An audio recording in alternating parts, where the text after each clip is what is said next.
안녕하세요, 리씨입니다. 오늘의 전시 리뷰는 예술의 전당 한가람미술관에서 내년 2월 28일까지 진행하는 빛의 거장 카라바조와 바로크의 얼굴들입니다. 대한민국 이탈리아 수교 140주년을 기념으로 기획된 이번 전시는 바로크 회화 예술의 선구자 카라바조의 작품을 아시아 최다 규모로 선보이는 특별 전시입니다. 이번 전시를 위해 이탈리아 피렌체 우피치 미술관의 소장품 성 토마스의 의심, 그리스도의 체포, 이 뽑는 사람 3점과 그 어떤 특별전에서도 한 자리에 모으기 힘들었던 묵상하는 성 프란체스코, 골리앗의 머리를 든 다윗, 도마뱀에게 물린 소년 등 그의 대표작 총 10점이 대한민국을 방문했습니다. 해외 반출이 엄격히 제한되는 카라바조의 작품 전시는 주한 이탈리아 대사관과 문화관, 상공회의소와 이탈리아 관광청의 후원으로 성사될 수 있었다고 해요. 바로크 미술의 선구자 카라바조는 39살의 요절한 천재 화가로 평가받지만 악명 또한 높았던 인물입니다. 현재는 누구도 부정할 수 없는 이탈리아의 국민 화가죠. 다이나믹한 일생을 거쳐 탄생한 그의 작품들은 가히 카라바조 본인을 대변합니다. 이번 전시는 카라바조와 동시대를 풍미했던 바로크 거장들의 작품 57점을 선보입니다. 이번 전시 리뷰에서는 17세기 사회적 상황들과 함께 그 시대를 풍미했던 미술사조, 바로크 미술에 대해 좀 더 깊이 있게 이해해보는 시간을 가져볼까 해요. 더불어 바로크 화가들이 미술사에 미쳤던 막대한 영향력을 살펴보고 전시를 다녀온 저의 개인적인 생각도 함께 공유해볼게요.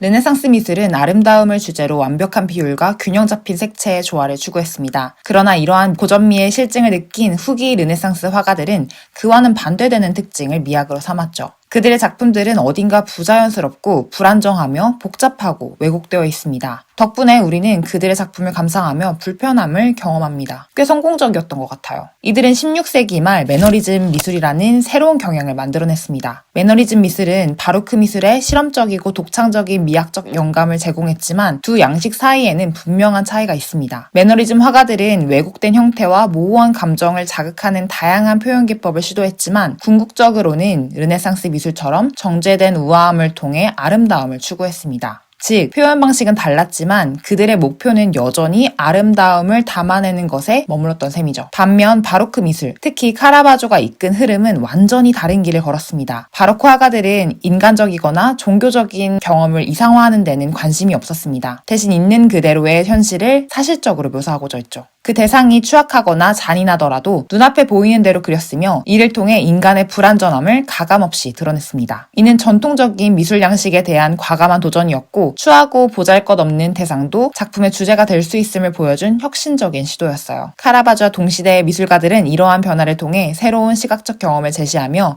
미술사의 경계를 확장시켰다는 데 큰 의미를 갖습니다. 바로크는 17세기에서 18세기 중엽 유럽의 회화, 건축, 조각 사조를 지칭하는 용어인데 스페인어로 형태가 뒤틀린 큰 진주라는 표현에서 유래되었습니다. 귀한 것이 과장되고 왜곡되어 원래의 가치가 떨어졌다라는 이 부정적인 평가는 르네상스 예술이 옳고 좋은 것이라는 전제가 깔려있죠. 보기에 아름다우며 이성적 절대 비율을 따랐던 고전주의자들에게 바로크의 감정적인 표현은 저급한 것으로 간주되어 이 흐름을 고전주의의 퇴락으로 평가절하해버린 셈인데요. 이는 당시 사람들의 바로크에 대한 반감을 체감할 수 있는 부분입니다. 바로크가 독창적인 미술 양식으로 재조명되어 그 예술적 가치를 인정받기 시작한 것은 19세기 말 스위스의 미술사 학자 하인리히 베플린을 통해서였어요. 그의 저서 르네상스와 바로크에서 베플린은 바로크 미술에 대해 이렇게 비평합니다.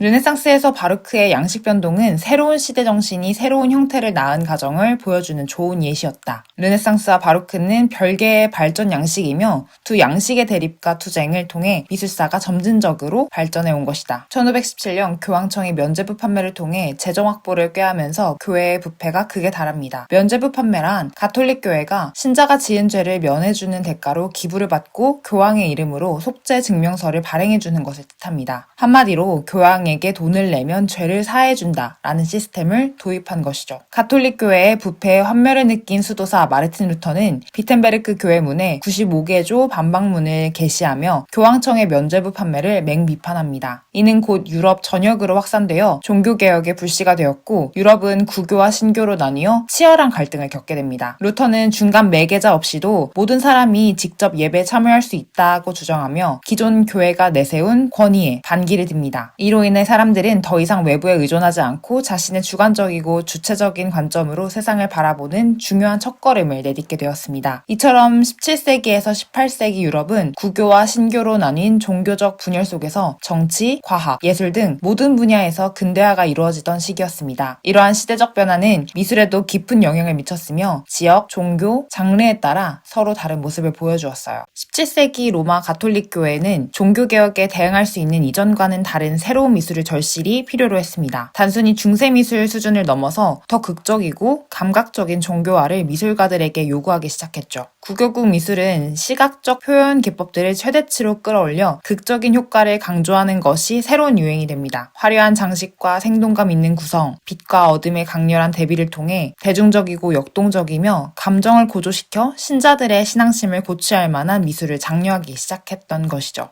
반면 종교개혁 이후 네덜란드, 벨기에가 포함된 플랑드르 지역은 신교가 지배적이었습니다. 신교국은 신앙심을 붙돋는 이콘을 소유하고 숭배하는 행위를 금지시켰으며 로마 교회의 사치와 권위에 점점 더 큰 반감을 가졌습니다. 신교국에서는 대성당을 위한 거대한 재단화나 신자들을 감동시킬 종교화 따위는 쓸모없다고 여겨졌죠. 자연스레 미술의 소비자층에도 큰 변화가 생깁니다. 더 이상 미술품은 교황이나 영향력 있는 귀족 가문으로부터 의뢰받아 제작되지 않았으니까요. 네덜란드는 1609년 스페인과의 12년 휴전협정 체결 후 정치적 안정을 얻으면서 상업과 무역이 활발해졌습니다. 상인계층이 부를 축적하면서 이들은 미술의 주요 소비자가 되었고 예술은 점차 대중화되었어요. 종교화 대신 초상화, 풍경화, 정물화 같은 일상적이고 세속적인 주제가 부상했습니다. 작고 세밀한 묘사와 본인들의 삶과 취향이 반영된 장르화들은 곧 선풍적인 인기를 끌기 시작했습니다. 이처럼 다수 플랑드르 지역에서는 화가들이 직접 시장에서 소비자들에게 작품을 판매하는 형태로 미술시장이 형성됩니다. 이는 현대미술 시장의 토대를 마련해준 아주 중요한 변화였어요. 따라서 형태가 뒤틀린 큰 진주라는 의미를 내포한 17세기의 미술사조 바로크는 이탈리아와 스페인 같은 구교국가의 미술을 설명하는 데는 적합하지만 신교 지역을 포함한 프랑스, 왕실미술이나 영국 미술을 설명하기에는 적합하지 않습니다. 정확히 짚고 가자면 오늘 우리가 살펴볼 미술은 17세기 구교국가의 미술사조 바로크 미술입니다. 이번 전시는 카라바조의 삶을 7개의 섹션으로 나누어 그의 작품을 소개하며 그의 대표작뿐만 아니라 동시대 화가들의 작품도 함께 선보입니다. 특히 그의 라이벌로 알려진 안나 발레카리치를 비롯해 귀도레니, 오라치오 젠틀레스키, 아르테미시아 젠틀레스키, 구에르치노 등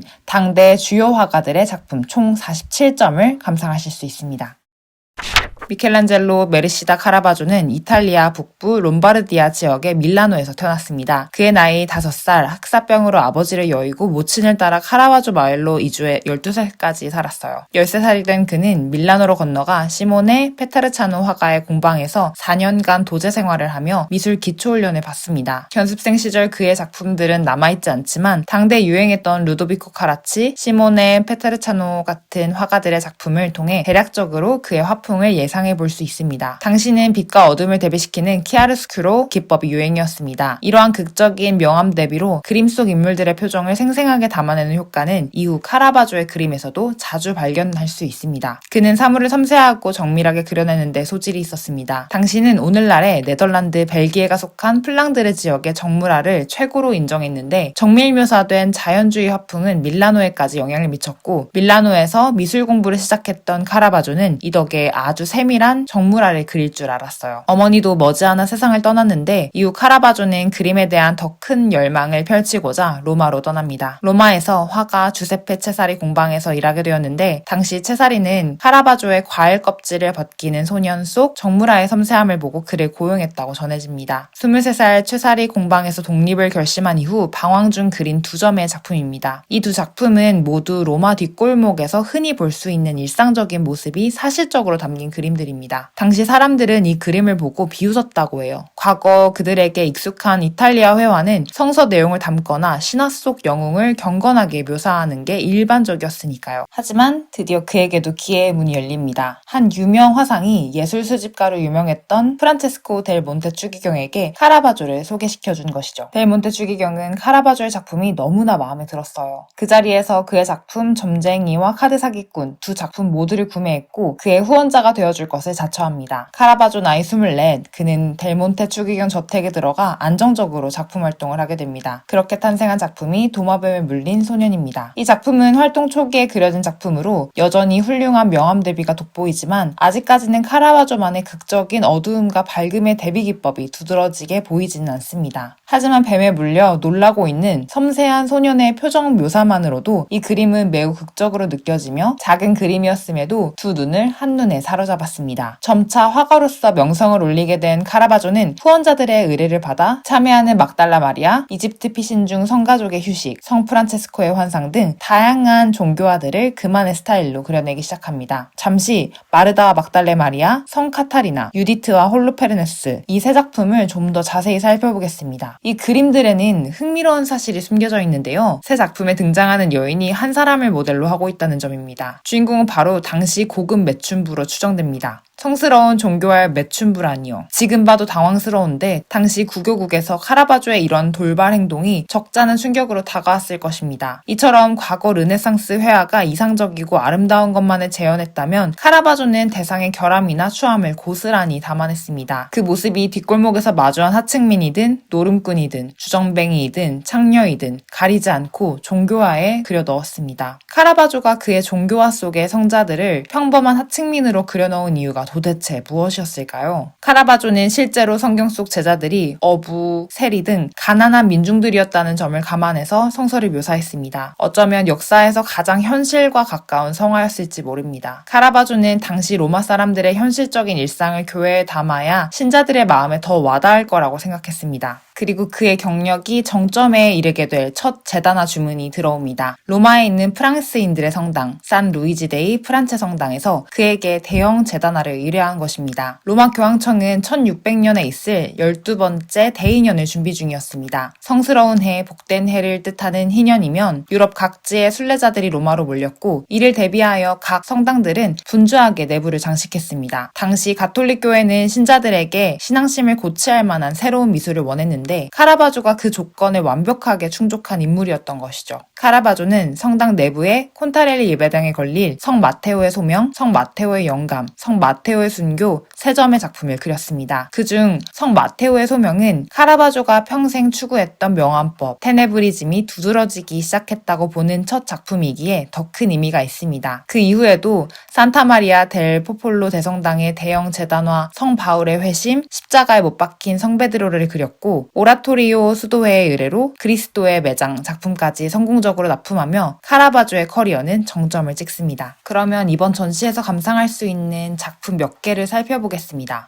예수 옆구리에 찔린 상처는 로마 병사가 예수의 죽음을 확인하기 위해 예수가 십자가에 못 박혔을 때 창으로 찔러낸 상처입니다. 이 그림에 묘사된 상황은 부활한 예수가 제자들 앞에 나타나 너의 손가락을 뻗어 내 옆구리에 넣어보아라. 그리고 의심을 버리고 믿어라 말하며 토마스의 손목을 잡아 자신의 옆구리 상처에 손가락을 넣게 하는 장면입니다. 부활한 예수의 신체 묘사는 너무도 섬세해서 신성한 느낌보다는 인간적으로 느껴집니다. 뒤편의 두 제자들도 이 상황을 숨죽여 지켜보고 있죠. 표정이 애매모호한 것이 예수의 부활에 대한 의심이 완전히 가시지 못한 듯 느껴지기도 합니다. 이 그림이 그려진 17세기에는 과학기술의 발전으로 회의와 의심이 미덕으로 여겨졌다고 합니다. 이 점을 염두에 두고 그림을 다시 관찰해본다면 당시의 시대적 맥락과도 연결된 표현이 아닐까라는 생각도 해볼 수 있는 부분이라고 생각합니다. 보름달이 뜬 밤, 무장 경비병들을 데리고 온 유다는 그들에게 누가 예수인지를 알려주기 위해 예수의 볼에 입술을 맞추고 있습니다. 우정과 존경의 상징이었던 입맞춤을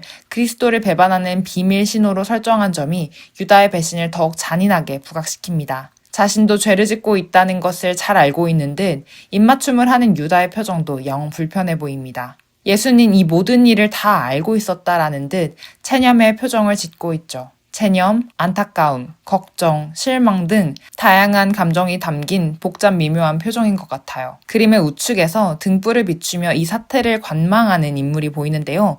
이자가 카라바조 본인의 자화상이라는 추측도 있습니다. 하지만 본인의 개성을 드러내다 못해 교회가 수용할 수 없는 선을 넘어버린 경우도 종종 있었습니다. 성모의 죽음 작품을 의뢰한 산타마리아 델라 스칼라 성당은 그림을 보자마자 철거해버렸다고 합니다. 특히 그림 속 성모 마리아의 죽음이 지나치게 평범한 시신처럼 묘사된 점이 주문자들의 심기를 크게 불편하게 했습니다. 머리에 후광이 있다는 점을 제외하면 마리아의 모습에서 성스러운 면모는 전혀 찾아볼 수 없습니다. 과거 화가들이 묘사한 성모 마리아의 죽음의 장면과 비교해본다면 그 차이는 더 두드러집니다. 마리아의 거룩하거나 성스러운 면모는 어디에서도 찾아볼 수 없고 그녀의 영혼을 인도하는 천사도 부재합니다. 심지어 그림에서 마리아는 부은 맨다리를 그대로 드러낸 채 팔은 바닥으로 축 늘어져 있습니다. 이를 보며 사람들은 카라바조가 얼마 전 스스로 물에 빠져 생을 마감한 매춘부 시신을 보고 그림을 그렸다라는 말이 돌기도 했죠. 카라바조는 1600년부터 1606년까지 15번 경찰 신문서에 이름을 올렸고 7번 이상 투옥됐을 정도로 문란한 삶을 살았습니다. 사소하게는 명예훼손부터 추기경이 초대한 귀족을 곤봉으로 두들겨 패는가 하면 식당 웨이터가 불친절했다는 이유로 허리춤에 차고 있던 칼로 웨이터를 찔러 감옥에 갇힌 적도 있었죠.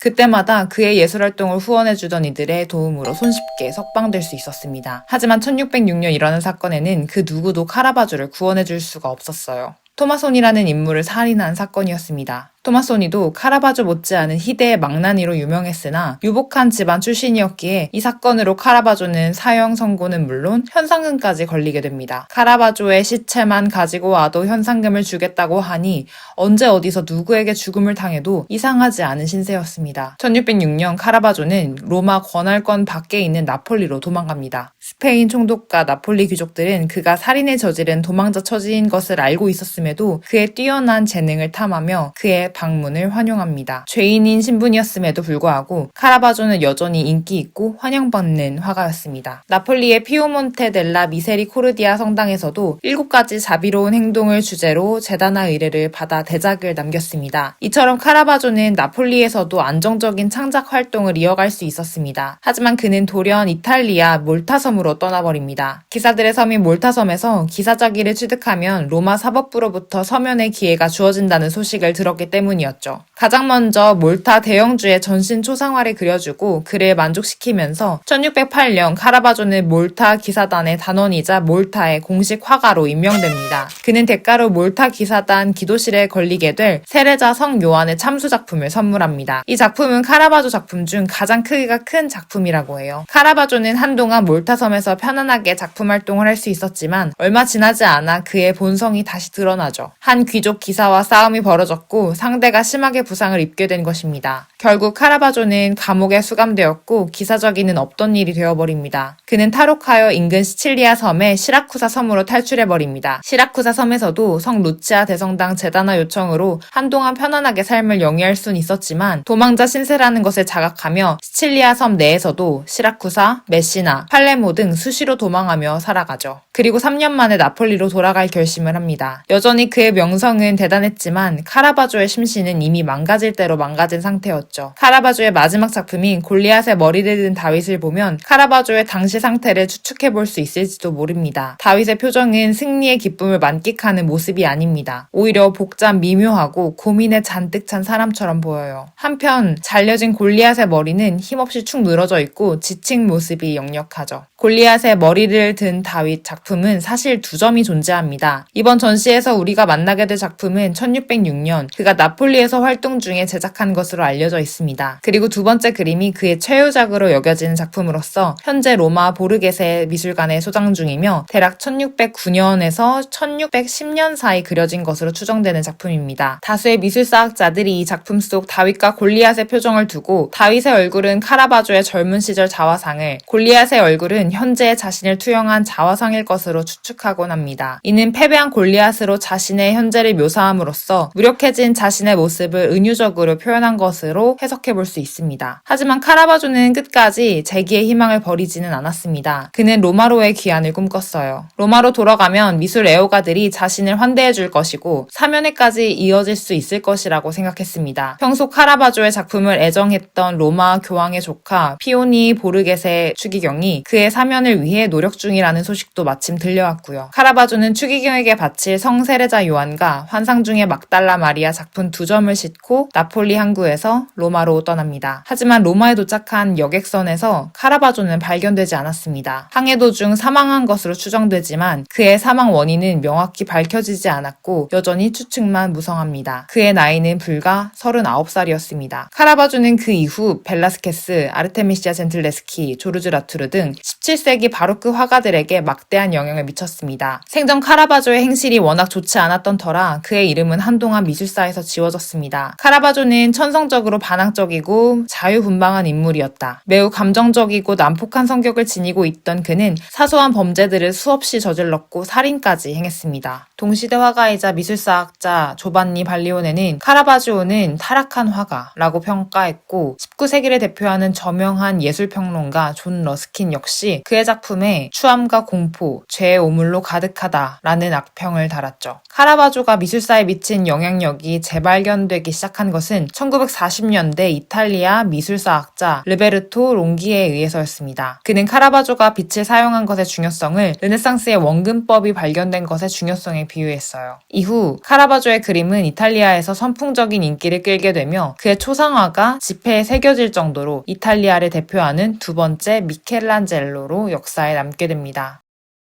전시 소감을 몇 줄 적어보기에 앞서 여러분들께 묻고 싶습니다. 이번 전시 이전에 카라바조라는 화가에 대해 들어본 적이 있으신가요? 제 체감상으로는 카라바조가 국내에서는 그다지 마니아층이 두텁지 못했다고 생각했거든요. 이번 전시를 보기 위해 한가람미술관으로 향하던 중 외관에서 본 실내 인파에 깜짝 놀랐습니다. 평일임에도 불구하고 줄이 상당히 길었거든요. 하지만 알고 보니 제가 본 줄은 해당 미술관에서 동시 진행 중인 반고우전의 대기줄이었습니다. 카라바조 전시가 진행 중인 2층으로 향하니 방금 지나온 인파 때문인지 상대적으로 한산하게 느껴졌습니다. 저는 카라바조의 작품을 매우 좋아합니다. 서양미술사 공부를 학부 교양 수업으로 처음 들었을 때부터 가장 좋아하는 작품 3손가락에 드는 작품이 카라바조의 메두사였어요. 아테나의 아이기스 방패를 상징하는 둥근 액자에 박힌 메두사 머리는 페르세우스가 메두사의 목을 치는 순간에 포착한 장면입니다. 카라바조는 메두사가 칼로 머리를 베이는 찰나를 사실적으로 묘사하기 위해 사형장을 찾아다니며 참수 장면을 수시로 관찰했다고 해요. 방금 묘사한 것처럼 이 그림 절대 아름답거나 유쾌하지 않습니다. 실제로 보면 사방으로 튀는 핏자국과 금방이라도 튀어나올 것 같은 메두사의 눈알, 그의 머리에서 감전된 듯 놀라 사방으로 뻗치고 있는 또렷한 뱀들의 묘사가 흉측합니다. 그런데 실제로 이 작품을 영접한 후 이 그림은 저의 최애작이 되었습니다. 정형적인 네모난 캔버스가 아닌 둥근 방패형 목재에 그림이 그려져 있어서 마치 신화 속 아테나의 방패를 직접 보고 있는 기분이 들어서 신선했습니다. 그리고 카라바조의 광기 어린 세심한 대상 묘사가 온몸에 전율을 주었죠. 그림이 주는 색다른 기운이 너무 좋아서 핸드폰 케이스로 직접 제작해 한동안 들고 다녔습니다. 보는 사람들은 징그럽다고 싫어했는데 저는 좋았습니다. 카라바조가 미술사에 미친 영향은 수도 없이 많지만 특히 19세기 사실주의 미술의 대가인 쿠르베, 도미에, 호머, 그리고 에킨스에게 아주 큰 영감을 준 부분이 있죠. 추하고 보잘것없는 대상도 작품의 주제가 될 수 있다. 카라바조는 눈에 보이는 대상을 사실 그대로 묘사하는 데에도 소질이 있었지만 인간의 내면의 감정들도 가감없이 그려낼 수 있는 화가였습니다. 욕망, 분노, 증오, 슬픔, 고통을 겪고 사는 복잡 미묘한 인간사. 이런 일반적인 삶을 살아가는 민간인들은 절대 도달할 수 없을 것 같은 신성한 공간에 카라바조는 이 모습들을 부끄럼 없이 묘사하여 당당히 대성당의 벽면에 올렸습니다. 그의 삶을 예찬하고 싶진 않지만 그가 미술사에 남긴 업적만은 꼭 분리해서 평가할 가치가 있다고 생각합니다. 모두에게 사랑받고 인정받기 위해서 색다른 기법을 창조하고 수없이 많은 노력을 기울여 자신만의 작품관을 설립한 마스터들은 미술사에 이름을 남깁니다. 너무 존경스럽다고 생각합니다. 하지만 그들보다 좀 더 존경스러운 인물은 모두에게 틀렸다는 비난을 받고 설득당하려 해도 끝까지 자신이 옳다고 믿는 방향을 고수한 마스터들입니다. 그들의 그림은 추하면 추한 대로, 기괴하면 기괴한 대로, 퇴폐적이면 퇴폐적인 대로 아름답게 느껴집니다. 그들이 걸어온 발자취를 알고 보면 단순히 시각적으로 보이는 물감들이 만든 형상을 넘어서는 또 다른 세계가 마음 깊은 곳을 자극하는 것을 느낄 수 있어요. 카라바조도 그런 울림이 있는 화가였기에 그의 작품들을 애정하게 되었습니다. 있었습니다. 그의 작품을 한국에서 보게 될 날이 올 줄을 상상도 못했기에 이번 전시를 손꼽아 기다렸습니다. 타 작가의 특별전에 비해 이번 전시의 작품 수가 적어 다소 아쉽다는 평가가 있는 것 같습니다. 저도 이에 어느 정도 동의합니다. 실제로 이번 전시는 기존 전시들보다 동선이 짧고 카라바조의 작품도 10점으로 많은 편은 아니죠. 하지만 카라바조의 진품으로 인정된 작품이 전 세계적으로 65에서 80점 미만으로 추정된다는 점과 세계적 미술관에서도 그의 작품 한 점을 소장하기 어려운 현실을 생각하면 이번 전시에서 그의 작품 10점을 한자리에서 감상할 수 있다는 것만으로도 그 가치가 매우 특별하게 느껴집니다. 이번 전시를 계기로 국내에서 접하기 어려웠던 매너리즘이나 사실주의 같은 다양한 시대의 작가들의 작품을 좀 더 폭넓게 감상할 기회가 자주 생기길 바라며 두 번 다시 보기 힘들지 모르는 이번 카라바조 전시 꼭 다녀오시길 추천합니다. 이상 리시였습니다.